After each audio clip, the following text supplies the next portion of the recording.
मेरा परिवार सर के सबसे बड़े बिजनेस एम्पायर को कंट्रोल करता है। मेरे परिवार का हर एक इंसान बिजनेस जीनियस है। लेकिन मैं तो बस एक स्लैकर हूं जिसे जिंदगी आराम से बितानी है। 1 मिलियन? अरे, उसके आसपास भी नहीं। जिस कंपनी में मैंने अभी 10 मिलियन इन्वेस्ट किए थे वो अब बैंकरप्ट होने वाली है। और गुस्सा होने की बजाय मैं हंस रहा हूं। सबको लगता है कि मैं पागल हो गया हूं, लेकिन उन्हें ये नहीं पता कि मैं ये सब जानबूझकर कर रहा हूं। मेरे पिता मार्कस फॉरेस्ट दिन ब दिन कमजोर होते जा रहे हैं। उनके 4 बेटे हैं। उन्होंने हम सबको 10 मिलियन कैपिटल देकर एक एक कंपनी शुरू करने को कहा था। 2 साल बाद जिसकी कंपनी की मार्केट वैल्यू सबसे ज्यादा होगी उसे फॉरेस्ट ग्रुप का 51% कंट्रोलिंग स्टेक मिलेगा और वही सबसे बड़ा शेयर होल्डर बनेगा। लेकिन 1 साल भी पूरा नहीं हुआ और मेरी कंपनी का कैश फ्लो लगभग खत्म हो चुका है। मैं पैर पर पैर चढ़ाकर खिड़की के बाहर खाली निगाहों से देख रहा हूं। मैं तो बस एक स्लैकर हूं। मेरे अंदर कभी कंपटीशन जीतने की चाह नहीं रही। वैसे भी मार्कस ने जो रूल्स बनाए थे वो बड़े सिंपल थे। फर्स्ट प्लेस को 51% शेयर्स मिलेंगे, सेकंड प्लेस को 20%, थर्ड प्लेस को 15% और फोर्थ प्लेस को 10%। बाकी शेयर्स चैरिटी फाउंडेशन में चले जाएंगे। फॉरेस्ट फैमिली की मौजूदा वैल्यूएशन के हिसाब से अगर कोई सिर्फ फोर्थ प्लेस पर भी आए तो उसके 10% शेयर्स की वैल्यू लगभग $600 मिलियन होगी। 100 मिलियन? मैं तो पूरी जिंदगी कोशिश करूं तब भी इतना पैसा खर्च नहीं कर पाऊंगा। फिर इतनी मेहनत करने का क्या फायदा? मैं मुस्कुराते हुए अपना फोन निकालता हूं और फैमिली ग्रुप चैट में एक मैसेज भेजता हूं। मोरटेक, हमारी करंट कैश रिजर्व अब सिर्फ 1 मिलियन बची है। कल पेरोल के बाद सिर्फ 3 लाख रह जाएंगे। इतना अमाउंट बैंक्रप्सी फाइल करने की लिमिट तक पहुंच जाता है। इसलिए मैं ऑफिशियली अनाउंस करता हूं कि मैं ये कंपटीशन छोड़ रहा हूं। मैं फोर्थ प्लेस एक्सेप्ट करता हूं। मेरे भाइयों, तुम लोग अच्छा काम करते रहो। दोनों मैसेजेस भेजकर मैं मुस्कुरा देता हूं। मुझे कभी कंपनी चलाना पसंद नहीं था और ना ही लोगों को मैनेज करना। मेरा असली शौक पहाड़, नदियां और इस दुनिया की खूबसूरत लैंडस्केप्स देखना है। जब मेरे पिता पहले से ही इतने अमीर हैं तो मैं अपनी जान खपाकर काम क्यों करूं? आराम से जीना ही बेहतर है। जैसे ही मेरा मैसेज फैमिली ग्रुप चैट में पहुंचता है वहां हंगामा मच जाता है। डेरेक, साइलस, तुम्हारी कंपनी बैंकरप्ट हो गई? जूलियन, नाइस वन ब्रो, मेरी वैल्यूएशन तो अब डबल होने वाली है। क्या मैंने ये सारा पैसा तुम्हारी कंपनी के नुकसान से कमाया है? जेसन, साइलस, मैं तुम्हें 100 में से 82 मार्क्स देता हूं। बाकी भी तुम्हें थोड़ा थोड़ा करके भेज दूंगा, गुड लक गिफ्ट समझकर। सब एक साथ नहीं भेजूंगा, कहीं तुम घमंडी ना हो जाओ। मैं अपने भाइयों के मैसेजेस स्क्रॉल करता हूं, लेकिन जवाब देने की भी आलस आती है। तभी मेरा फोन बजता है। मैं उठाता हूं। मॉम, ग्रेस का कॉल है। हे मॉम, मैंने तुम्हें इतने साल पाला और आखिर तुम ऐसे निकले? तुम्हारा भाई जूलियन अपना पैसा डबल करने वाला है और तुम बैंक्रप्सी अनाउंस कर रहे हो? मॉम, बाद में समझाऊंगा। कंपनी में कुछ प्रॉब्लम्स हैं। ऑफिशियली बैंक्रप्ट होने के बाद सब बताऊंगा और आपको सीनियर बैले क्लास भी ज्वाइन करा दूंगा ताकि आप हर दिन हैंडसम बूढ़ों के साथ डांस कर सको। कितना अच्छा रहेगा ना? मैं हंसते हुए कॉल काट देता हूं। डिंग। कंग्रेचुलेशंस प्लेयर, आपने फेट डाई प्राप्त कर लिया है। इसकी इंस्ट्रक्शंस पहले से ही आपके दिमाग में दर्ज हैं। इस्तेमाल करने से पहले उन्हें देख लें। मैं कुछ समझ भी नहीं पाता कि तभी मेरी डेस्क पर एक चीज प्रकट हो जाती है। पूरा काला डाइस जिसके हर साइड पर लाल डॉट्स बने हुए हैं। ध्यान से देखने पर ऐसा लगता है जैसे उसमें कोई अजीब मैग्नेटिक अट्रैक्शन हो। मैं उसे उठाने ही वाला था कि मेरा फोन फिर वाइब्रेट करता है। Group chat notification. मैं देखता हूं, Marcus forest has removed you from the group chat. मेरे दिल में हल्की सी चुभन होती है। मैं अभी पूरी तरह बैंकरप्ट भी नहीं हुआ और बूढ़े आदमी को मुझे ग्रुप से निकालने की इतनी जल्दी थी। मैं चैट हिस्ट्री ऊपर स्क्रॉल करता हूं। वाह, बूढ़ा तो सच में पागल हो गया है। फोर्थ प्लेस के लिए जो 10% स्टेक मिलने वाला था वो भी खत्म कर दिया गया है। अब उसकी जगह सिर्फ हर साल 10 मिलियन अलाउंस मिलेगा। ये देखकर मेरे अंदर गुस्से की लहर दौड़ जाती है। तभी फिर फोन बजता है। मॉम का कॉल। हे मॉम, बेटा, इस बार तुम सच में खत्म हो गए। मार्कस बहुत गुस्से में है। उसने अभी लोगों को तुम्हारी कंपनी टेक ओवर करने भेज दिया है। तुम्हारे सारे क्रेडिट कार्ड्स फ्रीज कर दिए गए हैं और सारे अकाउंट्स भी लॉक कर दिए गए हैं। मैंने कहा था ना कि संभल कर खेलो। इतनी लापरवाही क्यों की? अब तुम्हारे पास कुछ भी नहीं बचा। ग्रेस की आवाज चिंता से भरी हुई थी। मुझे हर साल वाला 10 मिलियन अलाउंस तो मिलेगा ना, उसी से काम चला लूंगा। तुम बेवकूफ हो क्या? वो अलाउंस तब मिलेगा जब तुम चारों कंपटीशन खत्म कर लोगे। अभी कंपटीशन खत्म होने में लगभग 1 साल बाकी है। पूरे 1 साल तक तुम्हें 1 सेंट भी नहीं मिलेगा। ग्रेस गहरी सांस लेती है। तुम्हारे पिता ने मुझे भी ऑर्डर दिया है। फैमिली चैट में अनाउंस किया है कि कोई भी तुम्हें एक पैसा नहीं देगा और ना किसी तरह की मदद करेगा। ओह साइलस, इस बार तुमने सच में अपने पिता को बहुत नाराज कर दिया है। बेहतर होगा अपना सामान बांधो और कोई फैक्ट्री जॉब ढूंढ लो। इतना कहकर ग्रेस कॉल काट देती है। Factory job? हाँ, बिल्कुल नहीं। मैं इस जिंदगी में कभी कोई रेगुलर जॉब नहीं करूंगा। उन्हें जितना गुस्सा होना है होने दो। हर इंसान के कुछ दोस्त तो होते ही हैं। मैं फोन नीचे रखता हूं और डेस्क पर रखा फेट डाई उठाता हूं। आंखें बंद करके उसके इंस्ट्रक्शंस याद करता हूं। फेट डाई को एक बार रोल करो और तुम्हें फ्यूचर की एक इन्फॉर्मेशन मिलेगी। अच्छी होगी या बुरी, ये तुम्हें खुद तय करना होगा। फ्यूचर की झलक मतलब मैं रॉकेट की तरह ऊपर जा सकता हूं। एक कहावत है, अगर हवा सही दिशा में हो तो सूअर भी उड़ सकता है।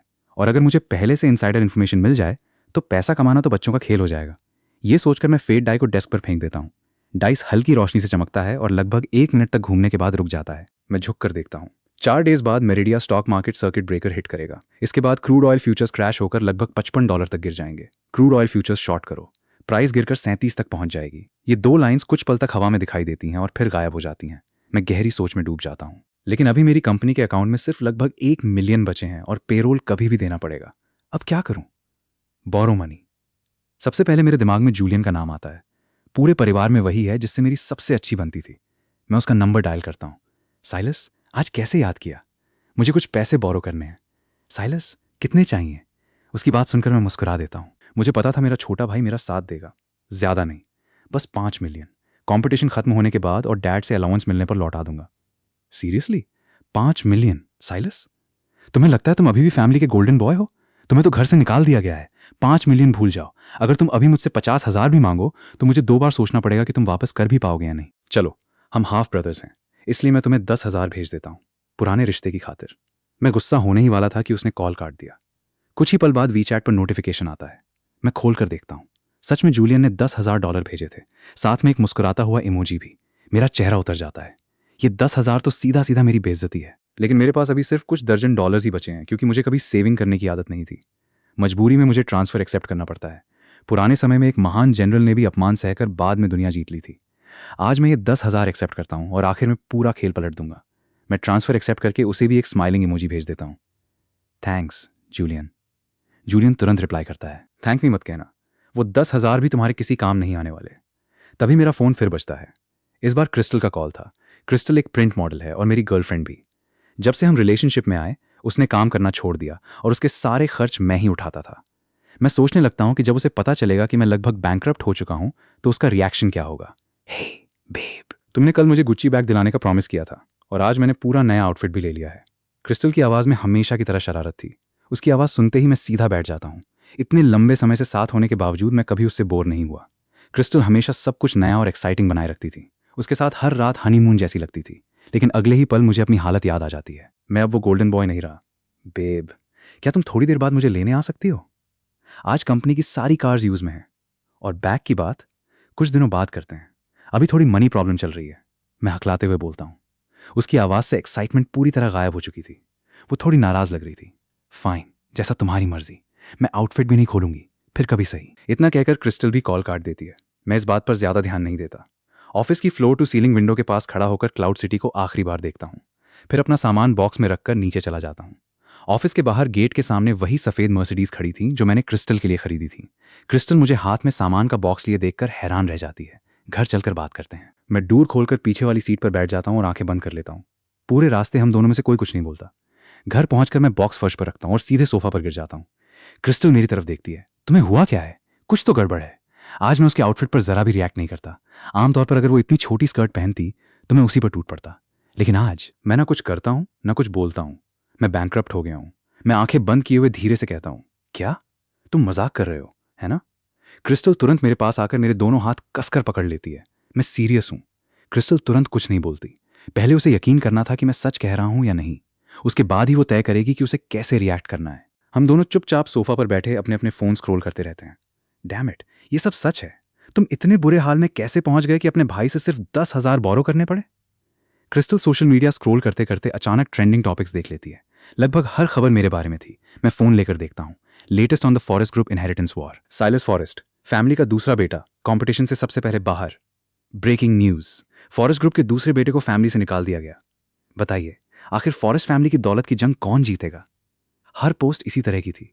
सबसे बुरी बात यह थी कि जूलियन के साथ मेरी प्राइवेट चैट भी ऑनलाइन लीक हो चुकी थी। उसमें उसका भेजा हुआ 10,000 ट्रांसफर और मेरा थैंक यू साफ दिखाई दे रहा था। मैं सिर हिलाता हूँ। लगता है मेरा भाई मेरी सोच से भी ज्यादा चालाक निकला। क्या फैमिली की दौलत सच में भाईचारे से ज्यादा कीमती होती है? तुम सच में बिल्कुल निकम्मे हो। क्रिस्टल गुस्से से मुझे घूरती है। मुझे लगा था तुम्हारे साथ रहूंगी तो आराम की जिंदगी मिलेगी, लेकिन अब तुम्हारी हालत यह है कि अपने ही भाई से 10,000 उधार मांग रहे हो। तुम बहुत पैथेटिक हो। मैंने अपनी जिंदगी के सबसे अच्छे साल तुम्हारे ऊपर बर्बाद कर दिए। पता नहीं मैं कितनी अंधी थी जो तुम्हारे जैसे लूजर को चुन लिया। आखिर लोग प्रैक्टिकली होते हैं। सीधे मुद्दे पर आओ, मैं शांत आवाज में कहता हूँ। क्रिस्टल हंस पड़ती है। फाइन, मुद्दा यह है कि हम ब्रेकअप कर रहे हैं। ब्रेकअप, समझे? सब खत्म। बेकार की बातें करने का कोई मतलब नहीं। अपना सामान उठाओ और कहीं और जाकर रहो। आखिर ये घर मेरा है। मैं आंखें बंद किए हुए ही जवाब देता हूँ। मैं क्यों जाऊं? तुमने ही तो कहा था कि ये घर मेरे लिए है। अच्छा हुआ तुम्हारे साथ यही हुआ। इतने निकम्मे आदमी के साथ रहने वाली किसी भी औरत की किस्मत खराब ही होती है। क्रिस्टल गुस्से में बेडरूम की तरफ चली जाती है और अपना सामान पैक करने लगती है। कमरे से चीजें इधर उधर फेंके जाने की आवाजें आने लगती हैं, लेकिन मुझे उठकर देखने की भी इच्छा नहीं होती। कुछ देर बाद क्रिस्टल 2 बड़े सूटकेसेस लेकर बाहर आती है। उसी समय उसका फोन बजता है। हे स्वीट हार्ट, तुम नीचे पहुंच गए? ओके, मैं अभी आती हूँ। क्या बदकिस्मती है। कॉल खत्म करके वो मुझे आखिरी बार घूरती है और घर से बाहर चली जाती है। मैं अपना कॉलेज क्लास ग्रुप खोलता हूँ। एक के बाद एक मैसेजेस पढ़ते हुए मेरा दिल भारी हो जाता है। लेकिन एक बात के लिए मैं शुक्रगुजार था। मेरे पुराने रूममेट्स अब भी क्लास ग्रुप में मेरी तरफ से लड़ रहे थे। मैं हल्का सा मुस्कुराता हूँ और अपना डॉम ग्रुप चैट खोलता हूँ। गाइस, मैं सच में बैंकरप्ट हो गया हूँ। उन क्लास ग्रुप वाले स्नॉब से बहस करने का कोई फायदा नहीं, सिर्फ टाइम वेस्ट होगा। माइक लिखता है, तू सच में बैंकरप्ट हो गया? मजाक नहीं कर रहा। रायन पूछता है, अब क्या करेगा? रहने की कोई जगह है? अगर नहीं है तो मेरी कंपनी में आ जा। सैलरी बहुत ज़्यादा नहीं है, लेकिन रूम और खाना दोनों मिल जाएंगे। थोड़ा थोड़ा बचाएगा तो फिर से संभल जाएगा। मैं मुस्कुराता हूँ। दिल सच में छू जाता है। 4 साल की कॉलेज लाइफ, 4 रूममेट्स। हम तीनों हमेशा सगे भाइयों की तरह रहे। चौथा था लियो। लियो का परिवार बहुत गरीब था। हम प्राइवेट यूनिवर्सिटी में पढ़ते थे, जहाँ ट्यूशन और लिविंग एक्सपेंसेस बहुत ज़्यादा थे। इसलिए लियो खाली समय में पार्ट टाइम जॉब्स करता था ताकि अपना खर्च खुद उठा सके। इसी वजह से वो डॉम में बहुत कम रहता था। एक बार मैं अपनी डेट के साथ रेस्टोरेंट गया था। वहीं मैंने लियो को वेटर की जॉब करते देखा। तभी पहली बार मुझे उसके परिवार की हालत का पता चला। उसके बाद जब भी मैं खाना या कपड़े खरीदता, एक एक्स्ट्रा सेट भी खरीद लेता और कह देता कि गलती से ज़्यादा ऑर्डर हो गया। पूरे कॉलेज के दौरान लियो के ज़्यादातर कपड़े और सामान वही थे जो मैंने उसके लिए खरीदे थे। लियो मैसेज भेजता है, मेरे पास रहने की जगह है, अभी एक प्रोजेक्ट पर काम कर रहा हूँ, उसे फंडिंग चाहिए और मेरे पास ज़्यादा कैश नहीं है, लेकिन जितना हो सकेगा उतना वीचैट पर भेज रहा हूँ। पहले ये मुश्किल वक्त निकाल, जब सब ठीक हो जाएगा तब उन स्नॉब्स को दिखा देना कि असली खिलाड़ी कौन है। माइक भी लिखता है, मैं भी कुछ भेज रहा हूँ, ज़्यादा नहीं है भाई, लेकिन फिलहाल मेरे पास बस इतना ही है। माइक और रायन के मैसेजेस पढ़कर मेरी आंखें भर आती हैं। चैट में दोनों के पेंडिंग ट्रांसफर्स दिखाई देते हैं। मैं उन्हें खोलता हूँ। रायन ने 60,000 भेजे थे, माइक ने 40,000। मैं उन्हें थैंक यू बोलने ही वाला था कि लियो का वॉइस मैसेज आ जाता है। मैं उसे प्ले करता हूँ। उधर काफ़ी शोर था, बस इतना समझ आया कि वो बाद में कॉल करेगा। वॉइस मैसेज खत्म होते ही एक और ट्रांसफर आता है। मैं अमाउंट देखता हूँ, 9 लाख। ये लियो की पूरी जिंदगी की कमाई थी। अच्छी बात यह थी कि ग्रेजुएशन के बाद उसने अपना बिजनेस शुरू किया और थोड़ा पैसा कमा लिया था, वरना वो सिर्फ बेबस होकर देखता रहता। डर मत, हम सब तेरे साथ हैं। इस बार मैं खुद को रोक नहीं पाता। आंसू एक एक करके फोन की स्क्रीन पर गिरने लगते हैं। मैं तीनों के सारे ट्रांसफर्स एक्सेप्ट कर लेता हूँ। कभी कभी एक आदमी की भावनाएं इतनी सच्ची होती हैं कि उन्हें शब्दों की जरूरत ही नहीं पड़ती। कुल मिलाकर मेरे पास ठीक 1 मिलियन हो जाते हैं। उसमें जूलियन वाले 10,000 जोड़कर टोटल 1,10,000। लेकिन इतना पैसा भी क्रूड ऑयल शॉर्ट करने के लिए काफी नहीं था। फिर भी फेट डाई ने कहा था कि मेरिडिया स्टॉक मार्केट में सर्किट ब्रेकर लगेगा, मतलब मार्केट में बहुत बड़ा मूवमेंट आने वाला था। मैं हिसाब लगाने लगता हूँ, इतने कम पैसे से ज्यादा प्रॉफिट नहीं होगा। घर मॉर्गेज करने का भी कोई फायदा नहीं, लेकिन अगर इसे सीधे बेच दूं। मैंने ये हाउस लगभग 10 मिलियन में खरीदा था। डिप्रिशिएशन के बाद शायद अब इसकी कीमत सिर्फ 6 मिलियन के आसपास मिले, तब जाकर मेरे पास लगभग 7 मिलियन होंगे। लेकिन फिर भी ये काफी नहीं था। उसी समय मेरा फोन रिंगटोन बज उठता है। Over the mountains, over the seas, there is a village of Smurfs. मैं फोन उठाकर देखता हूँ। कॉल विलो का था। विलो मेरी कॉलेज क्लासमेट थी। वो एक अमीर एरीज फैमिली की बेटी थी। कॉलेज के दिनों में मैं कैंपस का हार्ट थ्रॉब था। मैं दिल खोलकर खर्च करता था, दोस्तों के लिए हमेशा खड़ा रहता था। शायद इसी वजह से विलो के दिल में मेरे लिए हमेशा एक सॉफ्ट कॉर्नर था। लेकिन उस समय मैं बिल्कुल लकड़ी की तरह बेवकूफ़ था। मुझे कभी उसकी फीलिंग्स का एहसास ही नहीं हुआ। क्रिस्टल मुझसे पहले मेरी जिंदगी में आ गई थी। कॉल कनेक्ट होते ही विलो बिना किसी भूमिका के बोलती है, कितने पैसे चाहिए? बस अमाउंट और अकाउंट डिटेल्स भेज दो। उसकी हमेशा वाली ठंडी और अथॉरिटी भरी आवाज़ सुनकर मैं कुछ पल के लिए चौंक जाता हूँ। तो एक डोमिनेटिंग सीईओ की आवाज़ ऐसी होती है, हाँ, लगता है तुम सच में बहुत अमीर बन गई हो। बेकार की बातें छोड़ो, तुम्हें अच्छी तरह पता है कि मेरी फैमिली क्या करती है। वैसे मैं अभी कुछ दिन पहले ही क्लाउड सिटी वापस आई हूँ। जब तुम्हारे पास टाइम हो तो साथ में खाना खाते हैं। अपना अकाउंट नंबर भेज दो। इस वक्त मेरे दिमाग में सिर्फ एक ही बात चल रही थी, जितना हो सके उतना पैसा इकट्ठा करना और एक बार पूरी ताकत से दांव लगाना।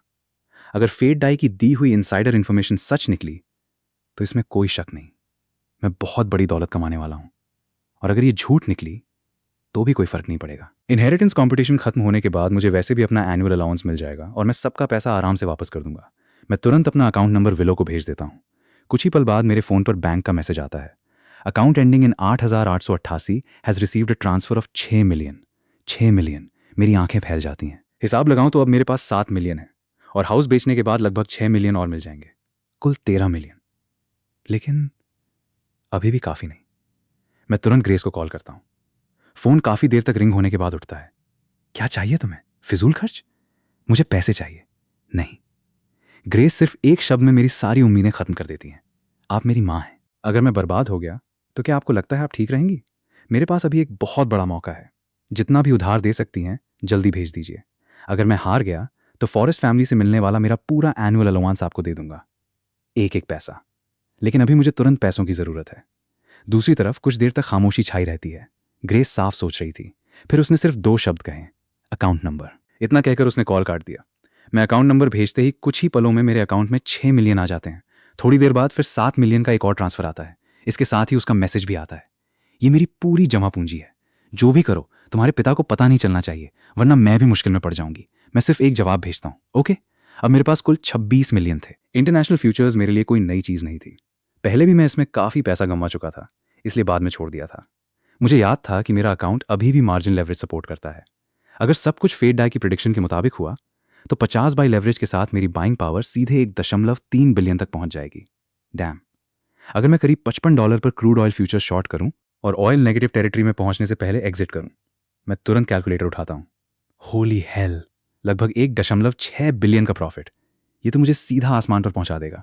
मैं बिना देर किए रियल एस्टेट एजेंट को कॉल करता हूं और कहता हूं कि 2 दिनों के अंदर हाउस बेच दो। साथ ही अपने ब्रोकर से कांटेक्ट करके मार्जिन लेवरेज की सारी डिटेल्स भी फाइनल कर लेता हूं। सब कुछ खत्म होने के बाद मैं संतुष्ट होकर बेड पर लेट जाता हूं और गहरी नींद में सो जाता हूं। अगली सुबह मैं अंगड़ाई लेकर उठता हूं। फ्रेश होकर हाउसकीपिंग सर्विस को कॉल करता हूं ताकि घर साफ कर दें और मेरा सामान पैक करने में मदद करें। फिर मैं प्रॉपर्टी एजेंसी पहुंचता हूं। थोड़ी नेगोशिएशन के बाद हाउस आखिरकार 7 मिलियन में बिक जाता है। डील पूरी होते ही मैं वहां रुके बिना निकल जाता हूं। अब मेरे पास कुल 27 मिलियन थे। मैं उनमें से 1 मिलियन इमरजेंसी के लिए अलग रख देता हूं। बाकी लेकर सीधा क्लाउड सिटी की सबसे बड़ी ब्रोकरेज फर्म पहुंच जाता हूं। मुझे सीधे वीआईपी रूम में ले जाया जाता है। करीब 2.5 घंटे तक नेगोशिएशन चलता है। आखिरकार सारी फॉर्मेलिटीज पूरी हो जाती हैं। सब कुछ बिल्कुल स्मूथ रहता है। तब तक लंच का टाइम हो चुका था। मेरे पास अभी भी रिजर्व के 1 मिलियन बचे थे, इसलिए पैसे बचाने की कोई जरूरत नहीं थी। अचानक मुझे विलो का ख्याल आता है। लगभग बिना सोचे मैं उसे कॉल कर देता हूँ। हे, बाहर आओ, साथ में लंच करते हैं। मेरी बात सुनकर विलो कुछ पल चुप रहती है। लोकेशन भेजो, मैं आती हूँ। मैं थोड़ा सोचकर क्लाउड सिटी के सबसे महंगे वेस्टर्न रेस्टोरेंट का एड्रेस भेज देता हूँ। आखिर इस पूरे गैम्बल को पॉसिबल बनाने में विलो का सबसे बड़ा हाथ था। उसके सामने कंजूसी करना ठीक नहीं था। टैक्सी से उतरते ही डोरमैन मेरा स्वागत करने आगे बढ़ता है, लेकिन पार्किंग लॉट में मेरी नजर एक जानी पहचानी सफेद मज़राती पर पड़ती है। छोटी सी दुनिया है, लेकिन मिलने से क्या फर्क पड़ता है। बस कुछ ही दिनों की बात है। जब मैं सफल हो जाऊंगा तब पछताना किसे पड़ेगा, ये वक्त बताएगा। यही सोचकर मैं रेस्टोरेंट के अंदर चला जाता हूँ। अंदर घुसते ही मेरी नजर सीधे क्रिस्टल पर पड़ती है। वो फॉक और नाइफ से स्टेक खा रही थी। उसके सामने एक मोटा सा आदमी बैठा था। सोचने की जरूरत ही नहीं थी, वो जरूर टाइलर होगा। मैं हल्की सी ठंडी हंसी हंसता हूँ और वेटर के पीछे पीछे अपनी रिजर्व टेबल तक पहुंच जाता हूँ। लेकिन बदकिस्मती से मेरी टेबल बिल्कुल उनके बगल में थी। एक्सक्यूज मी, क्या मुझे दूसरी टेबल मिल सकती है? पास में किसी से अजीब सी बदबू आ रही है। मेरा एपेटाइट ही खराब हो रहा है। मेरी बात सुनते ही क्रिस्टल और टाइलर दोनों एक साथ सिर उठाकर मेरी तरफ देखते हैं। क्रिस्टल तुरंत मुस्कुरा देती है। अरे वाह, देखो कौन आया है। मुझे लगा कोई बड़ा आदमी होगा। निकला फॉरेस्ट ग्रुप का फेमस बैंकरप्ट हैर। तो क्या इस खाने के पैसे किसी तरह जोड़ पाए?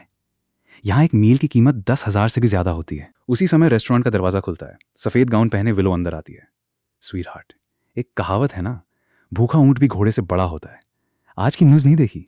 कुछ किए बिना भी फॉरेस्ट ग्रुप उसे हर साल 10 मिलियन अलाउंस देता है। सफेद गाउन में विलो किसी राजकुमारी जैसी लग रही थी। वो सीधे मेरे पास आती है और मुस्कुराते हुए मेरा हाथ पकड़ लेती है।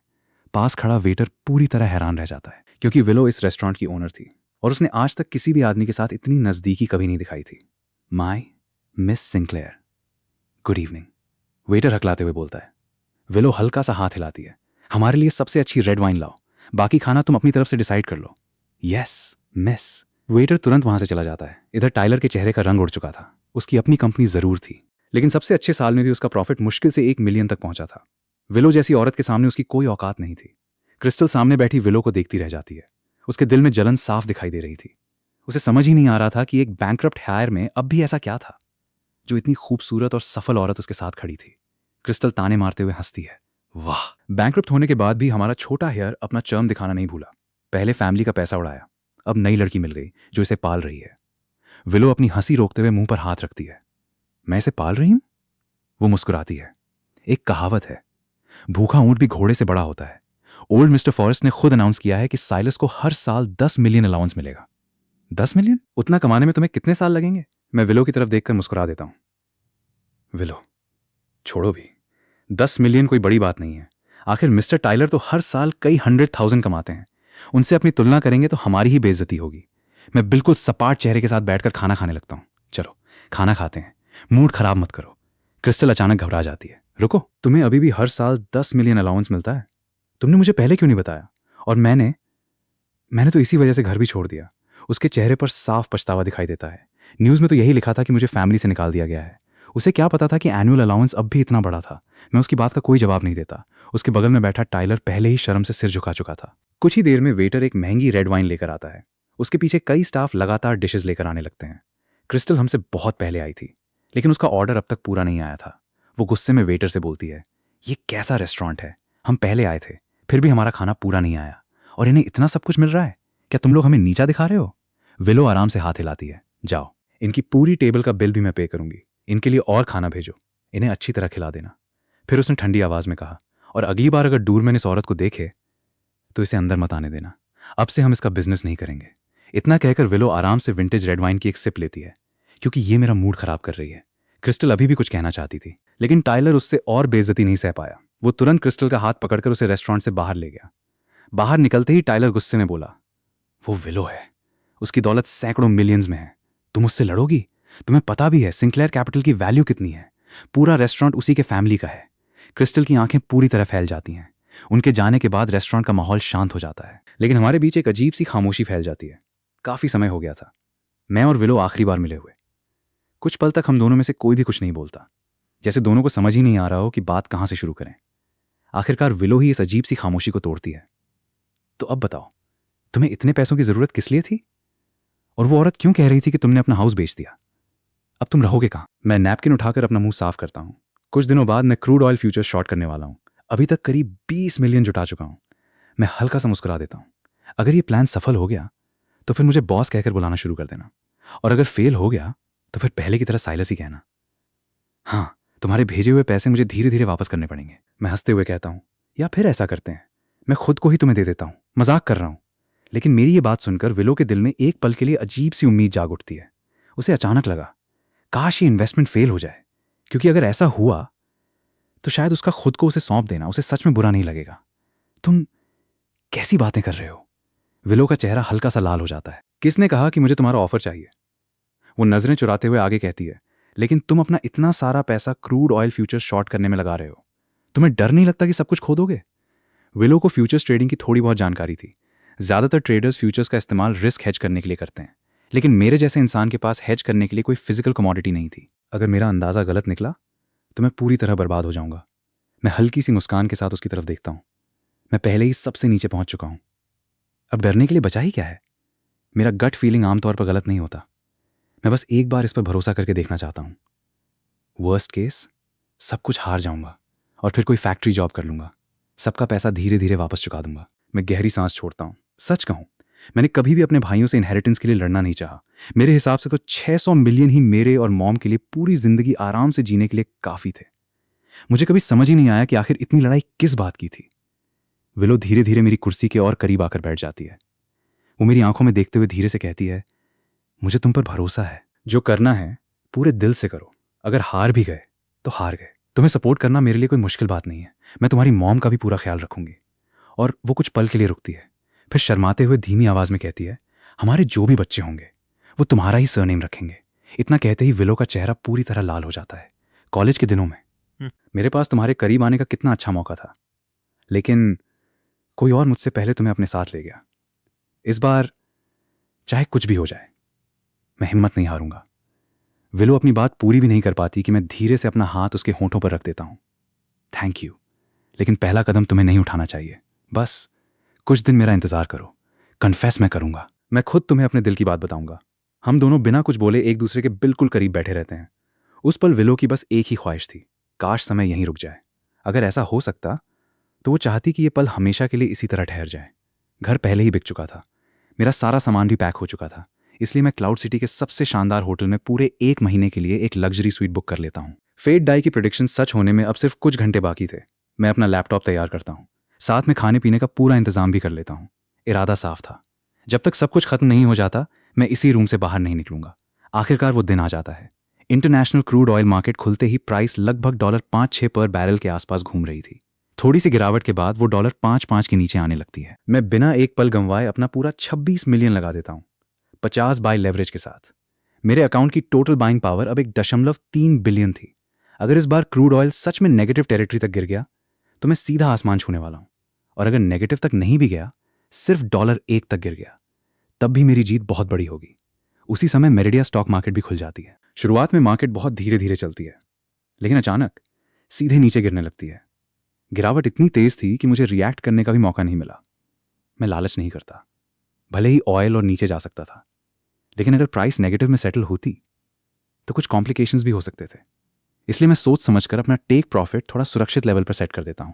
जैसा फेड डाई ने बताया था वैसा ही होता है। मेरिडिया मार्केट कुछ देर तक संभलती है और फिर बिना किसी पुल बैक के सीधा क्रैश कर जाती है। मैं तुरंत क्रूड ऑयल की पोजीशन चेक करता हूं। होली हेल, ये तो बहुत खतरनाक गिरावट थी। मैंने 5-5-9 पर शॉर्ट किया था और ऑयल पहले ही $40 के नीचे पहुंच चुका था। मेरे अनरियलाइज्ड प्रॉफिट के सामने इतनी लंबी डिजिट्स थी कि स्क्रीन भर गई थी। मेरे चेहरे पर बड़ी सी मुस्कान फैल जाती है। लगता है फेड डाई ने मुझसे झूठ नहीं बोला, लेकिन क्रैश अभी खत्म नहीं हुआ था। मेरिडिया स्टॉक मार्केट में पूरा सर्किट ब्रेकर लग जाता है और क्रूड ऑयल की कीमतें बेकाबू होकर और भी तेजी से नीचे गिरने लगती हैं। मेरी पोजीशन छोटी नहीं थी, लेकिन global crude oil futures market इतनी बड़ी थी कि उसे आसानी से एब्जॉर्ब कर सकती थी। डैम, मेरिडिया स्टॉक मार्केट में सचमुच सर्किट ब्रेकर लग गया। मैं सिर्फ एक ग्लास पानी लेने गया था और जब वापस आया तो लैपटॉप की स्क्रीन पर जो नज़ारा था वो किसी सपने से कम नहीं था। ये फीलिंग कमाल की है। उसी समय मेरा फोन बज उठता है। मैं उठाता हूँ। ब्रोकर का कॉल था। मिस्टर फॉरेस्ट, नहीं बॉस, अभी तुरंत अपना अकाउंट चेक कीजिए। मैनेजर चैंडलर की आवाज एक्साइटमेंट से कांप रही थी। आज का ब्लैक स्वॉन इवेंट किसी ने इमेजिन भी नहीं किया था। जिन लोगों ने क्रूड ऑयल में लॉन्ग पोजीशन ली थी सब बर्बाद हो गए, लेकिन आप साइलस, आप तो सीधा आसमान छूने वाले हैं। मैं उसकी बात पूरी होने से पहले ही कॉल काट देता हूं और तुरंत अपना ट्रेडिंग अकाउंट खोलता हूं। डैम, सिस्टम ने मेरी पोजीशन ऑटोमेटिकली क्लोज कर दी थी। मैं बैलेंस चेक करता हूं। मेरे अकाउंट में अब लगभग 2.5 बिलियन थे। ओरिजिनल 1.3 बिलियन कैपिटल निकालने के बाद करीब 1.6 बिलियन का प्रॉफिट। उसी समय डिंग फेड डाई fee assessment system activated. Total capital deployed 1.3 billion. Service fee 4%। Amount due 52 million. Player कृपया 4 दिनों के अंदर ये 52 मिलियन चैरिटी में डोनेट करें। किसी भी तरीके से डोनेशन स्वीकार होगा। अगर ऐसा नहीं किया गया तो फेड डाई खुद प्लेयर की सारी एसेट्स कॉन्फिस्केट कर लेगा। मैं गहरी सांस लेकर खुद को शांत करता हूं। मेरे ओरिजिनल 26 मिलियन सिस्टम की 4% फी और ब्रोकर की फीस निकालने के बाद भी मेरे पास लगभग 1 बिलियन बचने वाले थे। नाइस। मैं फेड डाई को हाथ में लेकर मुस्कुरा देता हूं। उसी समय फिर फोन बजता है। इस बार विलो का कॉल था। लगता था उसने भी आज पूरा मार्केट देखा था। ओह माय गॉड, तुमने आखिर कितना कमाया, ये अनबिलीवेबल था। तुमने तो फॉरेन इन्वेस्टर्स से पूरी दौलत निकाल ली होगी। विलो की आवाज एक्साइटमेंट से भरी हुई थी।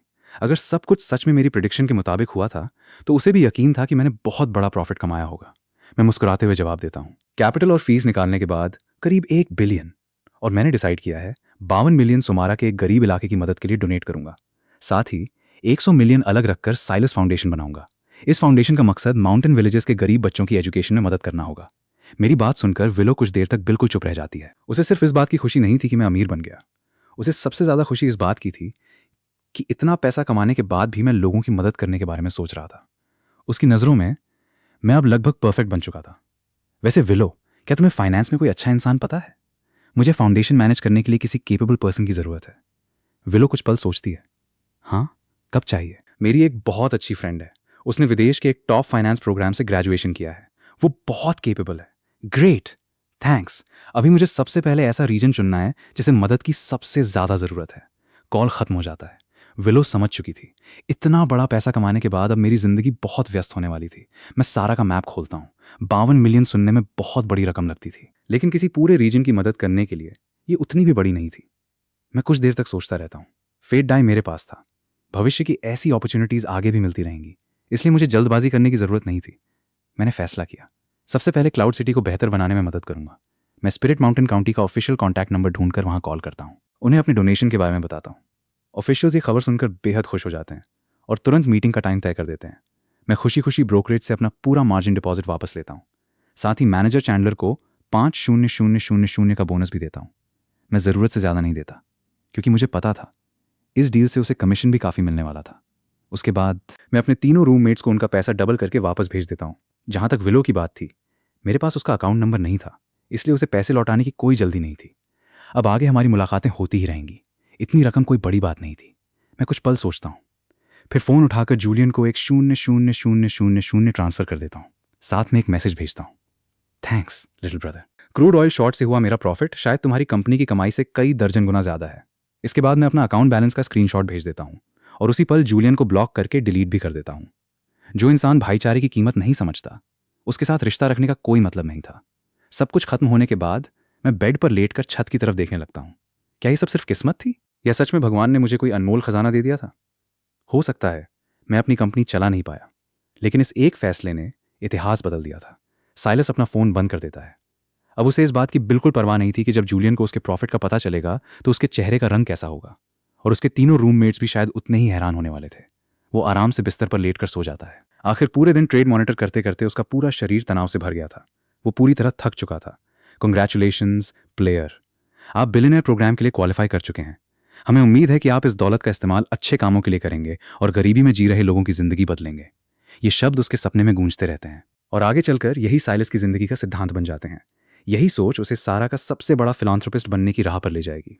उधर फर्स्ट टेक कॉर्पोरेशन में जूलियन अपने फोन की स्क्रीन पर साइलस द्वारा भेजे गए एक 0,0,0,0 और अकाउंट स्क्रीनशॉट को घूर रहा था। वो भी उसे फेक कहकर मजाक उड़ाने ही वाला था कि अचानक उसकी नजर नीचे जाती है। सिर्फ एक लाल एक्सक्लेमेशन मार्क दिखाई देता है। मतलब उसे सच में ब्लॉक कर दिया गया था। जूलियन दांत भींच लेता है। करीब 1 साल से कंपनी चलाने के बाद भी उसका प्रॉफिट मुश्किल से 10 मिलियन तक पहुंचा था और चारों भाइयों में वही सबसे अच्छा परफॉर्म कर रहा था। वो तुरंत डेरेक को कॉल करता है। डेरेक, क्या तुम्हें पता है साइलस ने क्रूड ऑयल फ्यूचर्स शॉर्ट करके 1.6 बिलियन कमा लिए?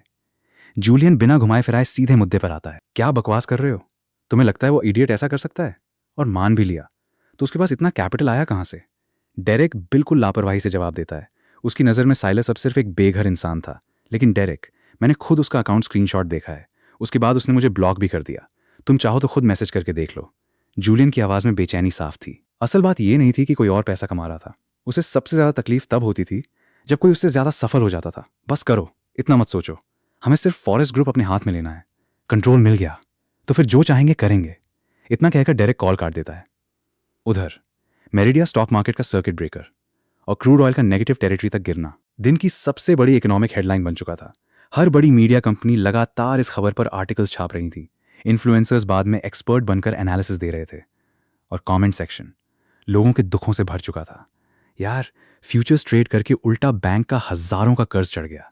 मैं खत्म हो गया। कोई मेरा पैसा वापस दिला दो। मैं जो भी खरीदता हूं वही क्रैश हो जाता है। बस अब नहीं। डिलीवरी स्कूटर तैयार है। फिर से गिग वर्क शुरू करने जा रहा हूं। हर जगह बस इसी क्रैश की बातें हो रही थी। सुमारा के बहुत सारे इन्वेस्टर्स का भी पैसा डूब गया था, लेकिन सब में मजाक करने की आदत अभी भी बाकी थी। पैसा खोने के बाद भी पूरा कमेंट सेक्शन कॉमेडी शो बना हुआ था। तभी एक नई हेडलाइन पूरे इंटरनेट पर आग लगा देती है। Mystery trader earned 1.6 billion by shorting crude oil yesterday. Impossible, fake है, सिर्फ क्लिक बेट है ताकि लोग फिर से ट्रेडिंग करें। रिप्लाईज की बाढ़ आ जाती है।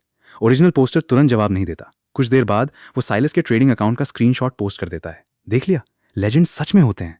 इतना लिखने के बाद वो हमेशा के लिए गायब हो जाता है। कमेंट सेक्शन और भी ज्यादा पागल हो उठता है। फोटोशॉप है, ऐसा कौन कर सकता है? लोगों को फिर से ट्रेडिंग में फंसाने की चाल है। इसका एंट्री पॉइंट देखो, 55.9। कोई आम ट्रेडर इतनी परफेक्ट एंट्री नहीं ले सकता। पूरे इंटरनेट पर इसी की चर्चा हो रही थी। लेकिन जिस इंसान की वजह से ये सब हो रहा था, उसे इसकी खबर तक नहीं थी। वो अभी भी आराम से सो रहा था। Ring ring. होटल का फोन बज उठता है। आधी नींद में साइलस उठकर रिसीवर उठाता है। गुड मॉर्निंग मिस्टर फॉरेस्ट, ये आपका रिक्वेस्टेड वेकअप कॉल है। थैंक्स। दूसरी तरफ की मीठी आवाज सुनते ही उसकी नींद पूरी तरह गायब हो जाती है। वो तुरंत अपना फोन उठाता है। डैम, स्क्रीन देखते ही उसकी आंखें फैल जाती हैं। सिर्फ एक रात सोने के बाद दर्जनों मिस्ड कॉल्स। उसके तीनों रूममेट्स, विलो, मैनेजर चैंडलर और न जाने कितने लोग। वो मैसेजिंग ऐप खोलता है। 99 अनरेड मैसेजेस। सबसे ज्यादा मैसेजेस मैनेजर चैंडलर के थे, करीब 20 से भी ज्यादा। साइलस उन्हें पढ़ता है। असल बात यह थी कि ब्रोकरेज कंपनी पब्लिसिटी के लिए उसके ट्रेडिंग प्रॉफिट्स पब्लिक कर चुकी थी। फिलहाल सिर्फ प्रॉफिट अमाउंट सामने आया था। उसकी आइडेंटिटी अभी भी सीक्रेट थी, इसलिए ज्यादा चिंता की बात नहीं थी। साइलस सिर्फ एक रिप्लाई भेजता है, नो वरीज। फिर वो डॉम ग्रुप चैट खोलता है। वहां भी ढेर सारे मैसेजेस थे, लेकिन कोई जरूरी बात नहीं थी। उसके बाद विलो की चैट, इमोजी पर इमोजी, इतने सारे कि देखकर ही मुस्कान आ जाए। साइलस शर्माते हुए खुद से बड़बड़ाता है, विलो, पूरा दिन मार्केट देखते देखते मैं इतना थक गया था, सब खत्म होते ही फोन बंद करके सीधा सो गया। वो आगे स्क्रॉल करता है। उसे उम्मीद भी नहीं थी कि उसका छोटा भाई भी मैसेज करेगा। साइलस, क्या तुमने सच में 1.1 बिलियन कमाए? साइलस हल्का सा मुस्कुराता है, समझ गया, जूलियन ने ही उसे खबर निकालने भेजा होगा। वो जवाब टाइप करता है, हाँ सच है, लेकिन तुमने अमाउंट थोड़ा कम बता दिया, लगभग 600 मिलियन कम। मैसेज भेजने के बाद साइलस सोचता है, कल उसे स्पिरिट माउंटेन काउंटी जाकर डोनेशन देना है। उससे पहले एक नई कार खरीद लेनी चाहिए। उसी समय फोन फिर बज उठता है। इस बार विलो थी। क्या तुम पिग हो? इतनी देर तक कौन सोता है? उसकी आवाज में हल्की सी नाराजगी थी। सॉरी, मैं सच में बहुत थक गया था। वैसे अपना अकाउंट नंबर भेज दो, मैं तुम्हारे पैसे वापस कर देता हूं। उसकी कोई जल्दी नहीं। विलो तुरंत पूछती है, अब आगे क्या प्लान है? साइलस कुछ पल सोचता है, कल स्पिरिट माउंटेन काउंटी जाऊंगा, डोनेशन देना है, और हाँ, एक कार भी खरीदनी है। विलो की आंखें चमक उठती हैं। स्पिरिट माउंटेन में कितना डोनेट कर रहे हो? और कार खरीदनी है तो मैं भी चलती हूँ। जो कार पसंद होगी मैं डिस्काउंट भी दिलवा दूंगी। साइलस हंस देता है, हाँ हाँ ठीक है, मैं रेडी होता हूँ, 30 मिनट्स में आकर पिक कर लेना। इतना कहकर विलो कॉल काट देती है। कुछ ही देर बाद उसका अकाउंट नंबर भी आ जाता है। साइलस काफी देर तक सोचता रहता है। आखिर विलो ने बिना एक भी सवाल पूछे सीधे 6 मिलियन भेज दिए थे, और उसे पैसों की कोई कमी भी नहीं थी। काफी सोचने के बाद साइलस फिलहाल सिर्फ वही 6 मिलियन वापस भेज देता है। बाकी स्पिरिट माउंटेन काउंटी का काम खत्म होने के बाद वो उसके लिए खुद कोई बहुत खास गिफ्ट खरीदेगा। ज्यादा देर नहीं लगती, विलो होटल पहुंच जाती है। दोनों साथ में क्लाउड सिटी के सबसे बड़े लग्जरी कार डीलरशिप कॉम्प्लेक्स पहुंचते हैं, जहां दुनिया की लगभग हर लग्जरी कार ब्रांड का शोरूम मौजूद था। विलो मुस्कुराकर कहती है, अगर तुम्हें जल्दी नहीं है तो आराम से टाइम लेकर कार चुनते हैं। साइलस हल्का सा सिर हिलाता है, लेकिन दुनिया सच में बहुत छोटी होती है। दोनों जैसे ही मर्सिडीज शोरूम के अंदर जाते हैं, साइलस की तेज नजर तुरंत एंट्रेंस के पास खड़ी क्रिस्टल पर पड़ती है। वो एक स्मार्ट बिजनेस सूट पहने खड़ी थी। छोड़ो, कहीं और चलते हैं। पता नहीं जहां भी जाते हैं बैड लक कैसे मिल ही जाती है।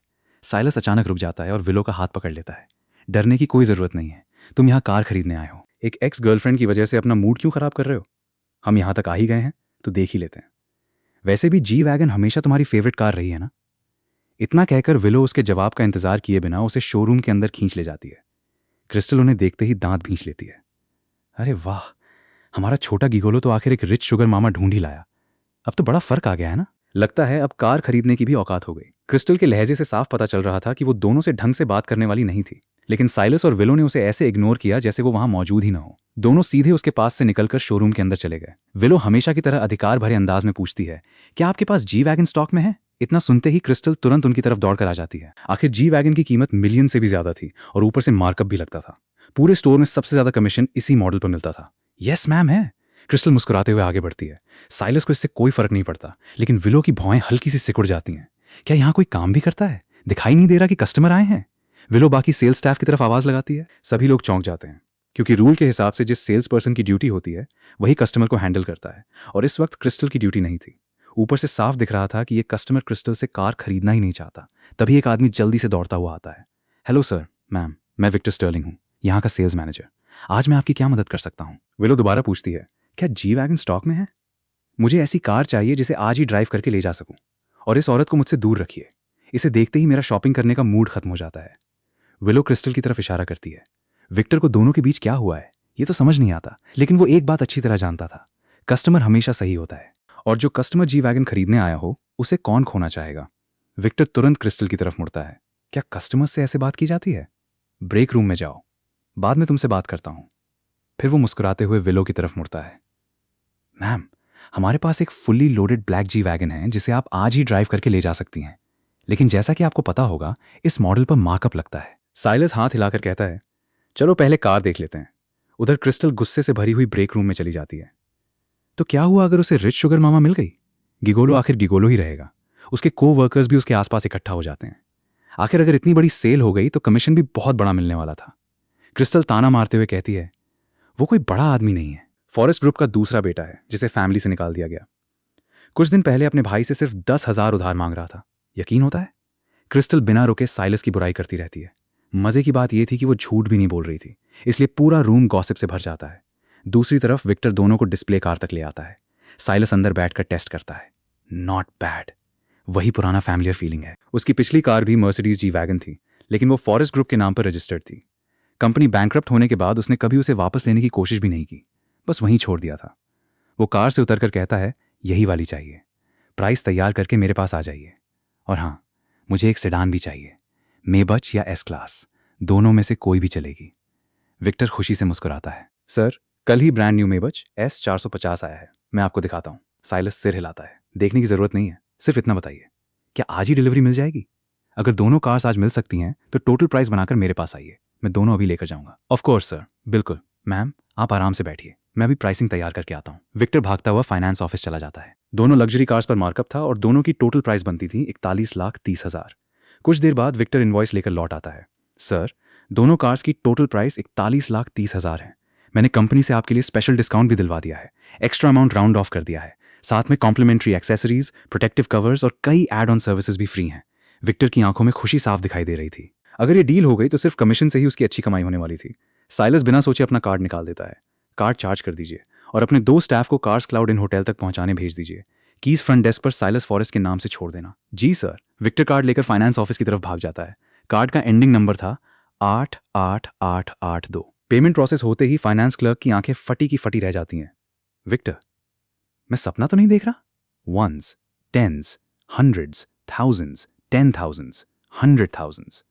डैम, ये आदमी कौन है? क्या ये मेरा कोई बिछड़ा हुआ रिश्तेदार है? इसके अकाउंट में 1 बिलियन से भी ज्यादा बैलेंस है। क्लर्क हैरानी से स्क्रीन देखता रह जाता है। उसने अपनी जिंदगी में पहली बार किसी एक अकाउंट में इतना पैसा देखा था। विक्टर भी स्क्रीन की तरफ झुककर देखता है। गुड ग्रीफ, इतने सारे जीरो! ये आदमी आखिर है कौन? अब समझ आया कि इसने प्राइस पर बार्गेन तक क्यों नहीं किया। उधर क्रिस्टल ब्रेक रूम से बाहर निकल आती है। अगर पेमेंट विलो कर रही होती तो शायद क्रिस्टल इतना मजाक नहीं उड़ाती। आखिर विलो अमीर थी, लेकिन साइलस? उसके बारे में क्रिस्टल सब जानती थी। उसके पास मुश्किल से 10,000 थे और उसका कार्ड भी फ्रीज हो चुका था। 4 मिलियन देना उसके बस की बात नहीं थी। क्रिस्टल ताना मारते हुए कहती है, इतना शो ऑफ मत करो, बाद में मजबूरी में कार बेचनी पड़ेगी। मैडम, इस गिगोलो की बातों में मत आइए, ये बहुत बड़ा कंजूस इंसान है। क्रिस्टल लगातार बोलती रहती है, लेकिन साइलस और विलो उसकी तरफ देखते तक नहीं। विलो हंसते हुए कहती है, वाह, लगता है तुमने इस लड़की का दिल बहुत बुरी तरह तोड़ा है। जहां भी जाती है तुम्हारे पीछे ही पड़ जाती है। साइलस मुस्कुराकर कहता है, इग्नोर करो, थोड़ी देर में खाना खाने चलते हैं। कहाँ चलना है?